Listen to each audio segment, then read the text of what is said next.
This beautiful, fruitful Treaty 2 land has provided belonging and sustenance to humans for 10,000 years. 150 years ago, Euro settlers were offered freehold land from the ancestral territories of Dakota, Nakota, Anishinaabe, and Métis nations.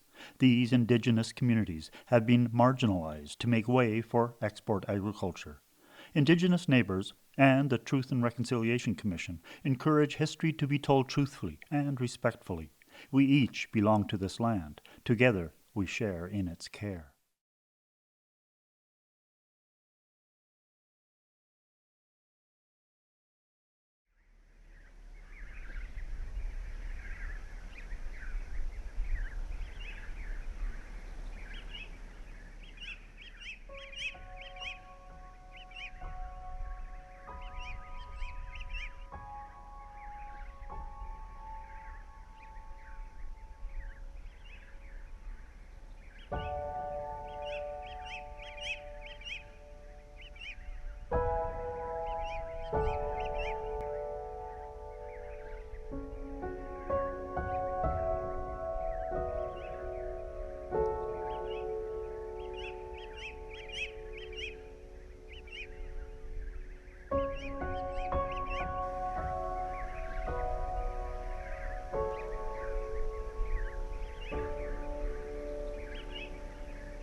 Visitors to this farm, even when this wasn't the most glamorous looking place, it was always the first place they came to. Everyone gravitated to the barn, whether it was in pristine condition or poor condition. It was the place that everyone wanted to go to.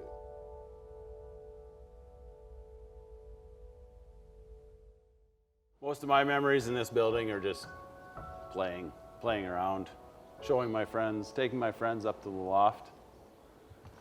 And they were always amazed. It was 16 feet when it was originally built, which just makes you appreciate the construction of the building. It was, there were no power tools. These were people swinging hammers and using pulleys and props to put up, and horses to put up rafters and walls, and every nail in here was driven by a hammer, which is incredible, and it's worth respecting. And that's it's part of the reason I want to keep it. There's always reasons, there's always conflict as to why, as to whether you keep it or whether you tear it down and forget about it. And there's justification for either reason. For either plan. It's just me trying to sort out in my own mind what I can live with.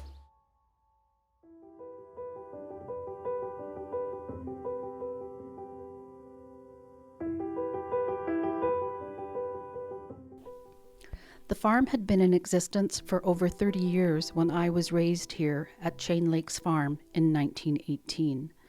The land had been transitioned from traditional hunting ground to farmland in the late 1800s.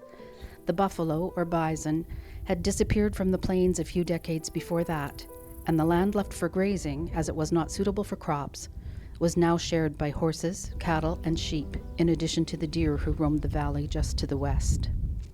Annie and Clint Wetter Sr. bought the farm and had a fine house built for themselves and their boys.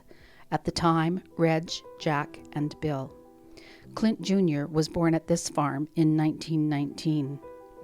A team of up to 16 carpenters under the direction of a Mr. G.D. Robinson built the house in 1917 and returned the following year to build me. I was a beauty, strong and straight, with a gambrel roof and 16-foot walls. I am 48 feet wide and 90 feet long. Built of sturdy BC fir, which was shipped to Dand by train and hauled by team and wagon from there to here, and dressed in red and white, I was an imposing grande dame on the landscape.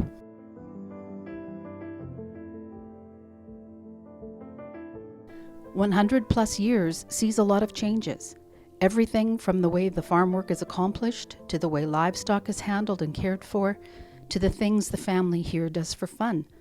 And of course, the people themselves. The folks who built me are all long gone. Today, the 4th and 5th generations of the Wetter family call Chain Lakes Farm home. For after Clint and Annie came Jack, who had taken over the farm, and his wife Donelda G. They also raised a family of 4, Jerry, Darlene, Rod, and Nancy Lou. In time, Jerry took over from his parents, and he and his spouse, Margaret Harry, raised 3 sons here, Jay, John, and Ian. Fast forward to 1999, and John returned to his roots, and now he and his wife, Tracy Salamandra, are raising their family, Jack, Nora, and Nicola.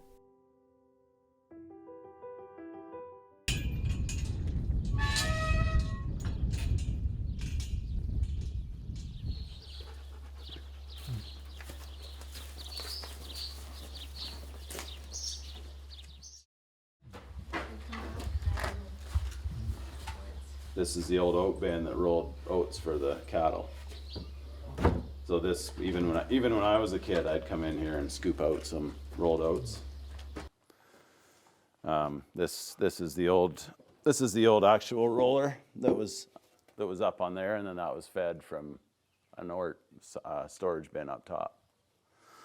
So yeah, as a kid, I'd come in here, I'd flip this to on, this thing would start rolling, and then you'd kind of just walk over here, and this little thing, this little thing stopped the flow of the oats, like that. And the oats flowed through into that, accumulated in here. And which I often did, you'd forget. You'd go and do other things. You'd turn this on, it would take about 15 minutes to fill that. And you'd forget. You'd try to multitask, right? Which is usually not a good thing to do, ironically. But you'd try to multitask. You'd come back, and this door would be wide open, and there'd be rolled oats poured out all over the floor. So you'd have a mess to clean up. So just when you think you're being efficient, you realize that you've just caused yourself more extra time and work. But yeah. I understand John's dilemma. I really do. When I was rescued in the 60s, I still had purpose, and I served it well. Today, that purpose is nebulous.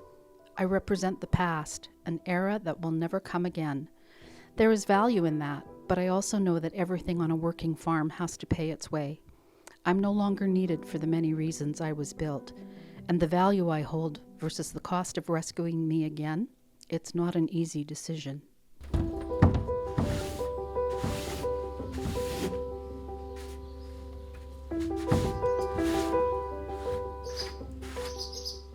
When I was about 12 years old, this is kind of an embarrassing story, but my cousin and I, for whatever reason, I guess there was always pigeons in the loft or pigeons around the barn roosting on top. And as we were, I guess, just walking around being kids, one pigeon flew from outside and flew straight through a window into the loft, which we kind of thought was funny. Not sure why, just kids being kids. Anyways, after that happened, we decided, for whatever reason, we'd throw a stone at one of the pigeons, and I think it ended up breaking one of the windows way up high. And as 12-year-old or however old we were, 10 years old, we thought that was quite comical, and then it just snowballed from there, and we just obliterated dozens of windows out of this barn, just thinking it was an old building that no one would notice. And so we smashed so many windows, and it was clearly very noticeable to my grandpa. And so he was a very nice guy, thankfully, luckily for us. But my dad, I think, made us, obviously was angry with us, but made us come back and help my grandpa repair all the windows. We had to we had to remove each pane of broken glass, and then they had pre-cut panes, extra panes kicking around. So we had to set them in, push the little nails in, and then seal them back up with some sort of sealant. I can't remember what it was, but using a putty knife, we had to go around and help him fix all these windows. So it was a good way to learn a lesson, and but it was quite, bad, obviously very bad at the time, but comical when you look back on it. Not one word was shouted in anger, and today John remembers the gentle kindness of his grandfather with a profound sense of appreciation. You might say that what started out as a painful experience for all of us has ended well. In a fitting twist of fate, John the window breaker became John the caretaker.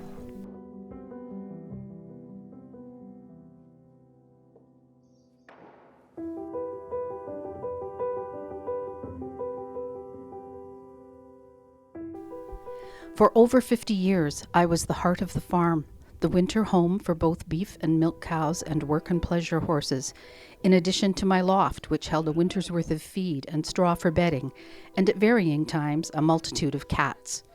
And children. For 5 generations they have been drawn here. To them I have been a magical place, but I think they brought that magic with them. Within my walls, imaginations were free to roam year-round, and anything was possible.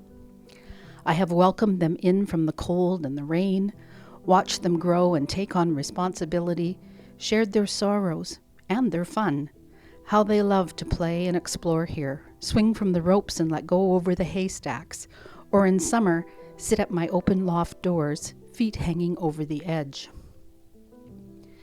It wasn't always only the livestock who sought my shelter. Even today, I can hear the echo of the anguished sobs of a young man, Jack, at just 17. Upon learning that his beloved dad had died, he ran to me and shut himself in the silo for privacy so that others wouldn't see him cry. I settled my calm and quiet around him in consolation. I swear the entire farm, from the humans to the land, sensed the loss that January day in 1925. Reg was attending medical school, so Jack and Bill, at ages 17 and 15, were suddenly full-fledged farmers with mortgage commitments, and Clint Jr., just 6 years old, was without his dad. Jack did his best to help fill that role as well. Then, just a few short years later, they faced perhaps the largest challenge of all, the Great Depression. Known throughout the prairies as the Dirty 30s, years of drought meant no crop at all in 1934, no livestock feed to be found for 25 miles. Those were hard years, without even mentioning the grasshoppers, or rust in the crop, and the dust storms, visible for miles before they reached the yard. For many decades, my purpose was obvious and activity constant. By 1965, my frame was tired from carrying the weight of the roof, and my walls were beginning to bow. I admit I was thinking it might just be easier to let go and collapse. But Jack had other ideas. Although I no longer housed teams of horses, tractors had gradually taken over the field work beginning in 1937. There was still a herd of purebred Hereford cattle, not to mention prize-winning bulls, to shelter and feed to protect from the weather. So that winter, a work team literally moved in with the family and proceeded to cut me down to size. 2 months later, my roof was 8 feet or 2.5 meters closer to the ground. Good for another 50 years.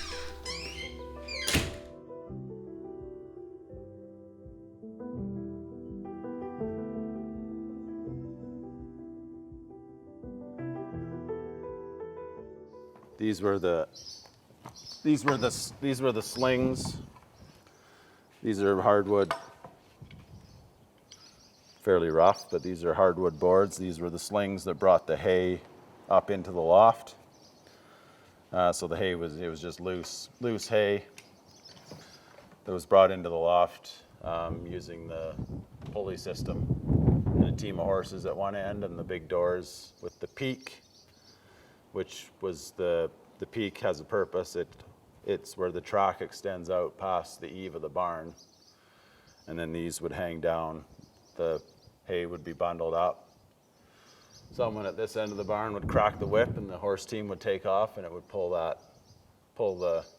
hay and these racks up to the top of the track system, and then the track would be brought inside to the barn, and then these slings would be tripped, and the hay in a big cloud of dust, I'm assuming, I was never part of that process, but in a big cloud of dust would plunk down onto the floor, and it would be stored in the loft, which was the purpose of the loft. And from there, the hay would be forked off the ground or off the stack and into holes in the barn floor down to the pens, the cattle pens. It's at the point where something needs to be done, or it's going to be on the ground.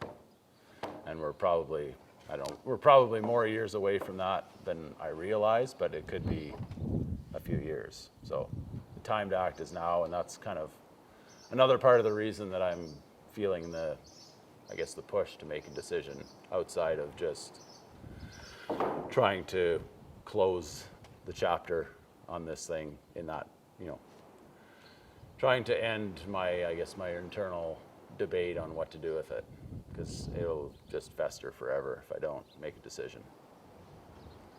So maybe I've made a decision, maybe I haven't. I don't know. We'll see. We will see. Could be a couple years yet, but hopefully. I envision a beautiful building standing right next to where it is right now and being put to good use. Me being happy. It's easy to forget that everything had to be built from scratch when this land became a farm.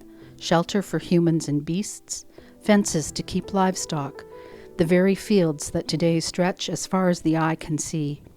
I've seen and learned so many things, and one thing stands out above all else. It's this. Through all the changes I have seen, and for all the changes that will come, there is only one constant, the land. For all else there is only, this too shall pass.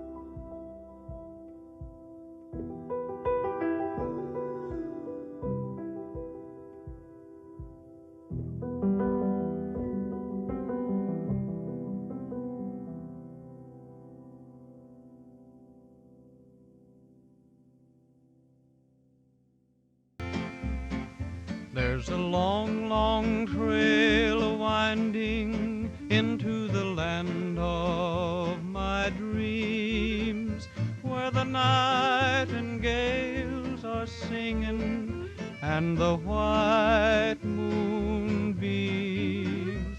There's a long, long night of waiting until my dreams all come true, till the day